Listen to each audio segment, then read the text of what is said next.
আমাদের এই গাজীপুরের শ্রীপুরের কমলা বাগানটা কিন্তু একদমই ভাইরাল। আপনার এখানে আসার পর আপনার মনে হবে যে আপনি বাহিরের দেশে চলে এসেছেন, যেখান থেকে আপনি নিজের হাতে পেরে কমলা খেতে পারবেন। গাজীপুরের শ্রীপুরে কোথায় পড়েছে এই বাগানটা আপনারা জানতে চাইলে পুরো ভিডিওটা আপনারা দেখে যাবেন। হ্যালো এভরিওয়ান, আসসালামু আলাইকুম। সবাই কেমন আছেন? আশা করি সবাই ভালো আছেন। আমিও আপনাদের দুই আলহামদুলিল্লাহ অনেক অনেক ভালো আছি। প্রতি বছরের মতন এই বছরও চলে আসিছিলাম কমলা বাগানে। যদিও বাগানটা কিছুদিন হলো ওপেন হয়েছে, এর আগে ওপেন ছিল না। সো গতকালকে আমি চলে গেছিলাম এই কমলা বাগানে ঘুরতে। তো শুরুতেই কিন্তু প্রথমে দেখতে পাবেন আপনারা আমের বাগান, আর এখানে কিন্তু অনেক ধরনের বাগানই রয়েছে। প্রথমে সামনে পাবেন একটা আম বাগান। তারপর আমি চলে আসলাম সেই ভাইরাল কমলা বাগানে। দেখতেই তো পারছেন আমরা কমলা বাগানে চলে আসছি।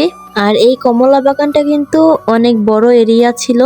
সো একটা কথা তো মনেই ছিল না, সবার প্রথমে টিকিট কাটতে হবে। 20 টাকা করে টিকিট ছিল। তো আমরা 3 ভাই বোন চলে গেছিলাম, তাই 3টা টিকিট নিলাম।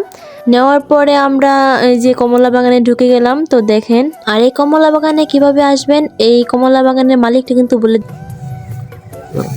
আসসালামু আলাইকুম। এটা হচ্ছে তাওয়াক্কালনাথ ফ্রুটস অ্যান্ড এগ্রো ট্যুরিজম। আমাদের লোকেশনটা হচ্ছে গাজীপুর জেলা শ্রীপুর উপজেলা বর্মি ইউনিয়ন সাতখামার পশ্চিমপাড়া গ্রাম। ঢাকা থেকে আসতে হলে যদি লোকাল পরিবহনে আসেন তাহলে মাওনা অফ দ্য আয়সা রাস্তার পশ্চিম পাশ থেকে পূর্ব পাশে ক্রস করে অটো অথবা সিএনজি যুগে সাতখামার বাজার। সাতখামার বাজারে আসা যে কোনো অটোওয়ালাকে বললে হবে যে পশ্চিমপাড়া কমলা বাগানে যাবো, নিয়ে আসবে। ধন্যবাদ। আর এখানে কিন্তু সুন্দর একটা দোলনা ছিল, যাতে এই দোলনাতে বসে সবাই সুন্দর সুন্দর ছবি তুলতে পারে, ভিডিও করতে পারে। তাই আমিও ভিডিও করলাম, ছবি তুললাম। আপনারাও কিন্তু গিয়ে এই দোলনাতে বসে ছবি তুলবেন, ভিডিও করবেন। কমলা ছিঁড়তে না করছে তার মনে করেন যে 20 টাকার দোহাই দিয়ে আইরা একটা কমলা ছিঁড়ে আইরা 20 টাকা দিয়ে টিকিট কেটেছি। অন কি কমলা কি খেলে সমস্যা? একটা খায় দিই, কিরকম লাগে? এইখান থেকে বইলা দেওয়া হয় যে ভিতরে কমলা নাইগা, নেওয়ার মতো নাই, খাওয়ার মতো নাইগা। এখন যদি 20 টাকা দিয়ে টিকিট কেটে যান তাহলে আপনি ঘুরে দেখতে পারবেন। সেই সময় এখান থেকে আমরা বইলা দেই, কিন্তু ওইখানে এরকম অকারেন্স করে। আর এই প্রতিটা গাছেই কিন্তু অনেক কমলা ধরেছে, মাশাআল্লাহ বলবেন কিন্তু সবাই, মানে অনেক অনেক কমলা ধরেছে। আমি কিন্তু কখনো দেখি নাই যে এইভাবে কমলা ধরতে, মাশাআল্লাহ বলে যাবেন সবাই।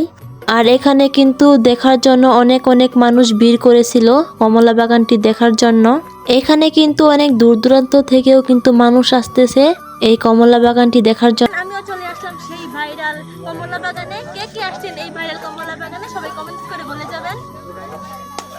আর সচরাচর কিন্তু আমরা এমন বাগান দেখতে পাই না কখনো। আমাদের গাজীপুরের শ্রীপুরের ভিতরে এত সুন্দর একটা বাগান, এটা কি মিস করা যায়? আপনারাই বলেন তো।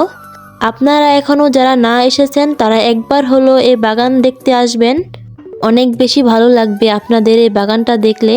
অনেক অনেক কন্টেন্ট ক্রিয়েটররা কিন্তু সেখানে গিয়েছিল ভিডিও করার জন্য। অনেক মানুষও কিন্তু দেখতে গিয়েছিল এই কমলা বাগানটা।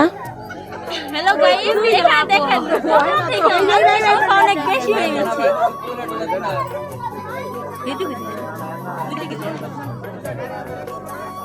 আজকে এই পর্যন্তই। সবাই ভালো থাকবেন। অন্য কোনো ভিডিওতে দেখা হবে ইনশাল্লাহ। আল্লাহ হাফেজ।